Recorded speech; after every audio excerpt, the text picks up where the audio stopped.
साथियों, हमारा भारत का जो स्वरूप, गौरवमय स्वरूप जिसको हम हमेशा सुनते रहे हैं कि भारत एक स्वर्णिम दौर में रहा है, वो निश्चित रूप से उद्यमिता का रहा है। आज से 2500 वर्ष पहले जो भारत की शिक्षा व्यवस्था थी, उस शिक्षा व्यवस्था में संपूर्ण शिक्षा के साथ में उस दौर में 64 कलाएं सिखाई जाती थी। वो 64 कलाएं जिसमें अश्वारोहण शामिल है, तैराकी शामिल है, कसीदाकारी शामिल है, बढ़ईगिरी का काम शामिल है और मल्टीपल, और कहीं कोई बेरोजगारी का नाम ही नहीं था।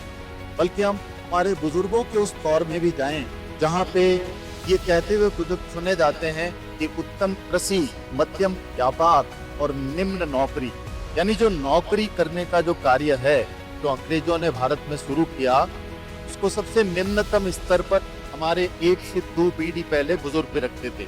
और जब एक विद्यार्थी शिक्षा के साथ 64 कलाएं सीखकर जो उसको शिक्षा समाप्त करने के तुरंत बाद, कॉन्वोकेशन के तुरंत बाद कार्य क्षेत्र में जाएं, तो उसके पास अनेक रोजगार के अवसर हैं, कार्य करने के अवसर हैं।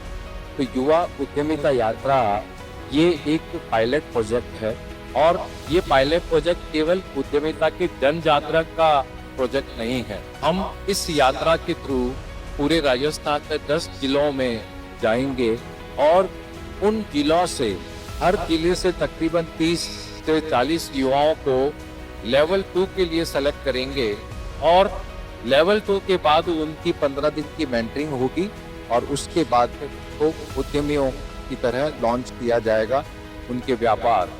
और जो ऑलरेडी उद्यमी हैं वो अपने व्यापार को कैसे बढ़ा सकते हैं, कैसे एक्सपोर्ट शुरू कर सकते हैं, इस पर भी हमारा ध्यान रहेगा। तो युवा यात्रा का प्रमुख लक्ष्य ये है, जैसा कि अभी सादला साहब ने कहा कि उद्यमिता हमारे रक्त में है।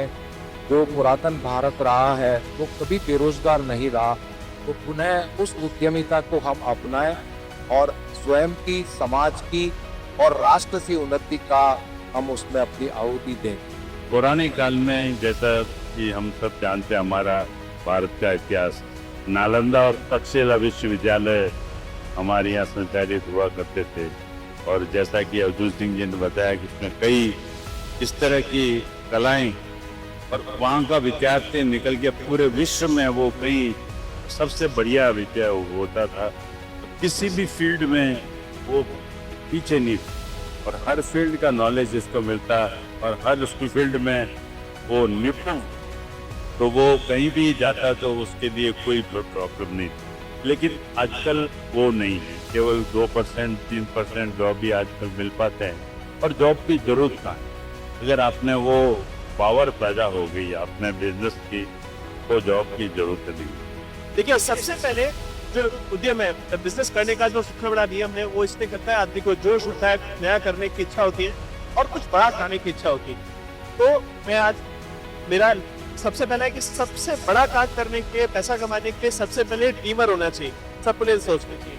तो यहाँ लगभग मेरे ख्याल से सब लोग सपने देखते हैं। दूसरा, हमारे लिए कौन है, उस सपने को आपको डॉक्यूमेंट में उतारना पड़ता, उसकी एक प्रोसेस बनानी पड़ती, जो हम यहाँ प्रोसेस सीखेंगे। उसके बाद कुछ डॉट्स और बनाने पड़ते हैं, क्या करना है, कैसे करना है, कब करना है, ये हमारा तीसरा प्रोसेस हो।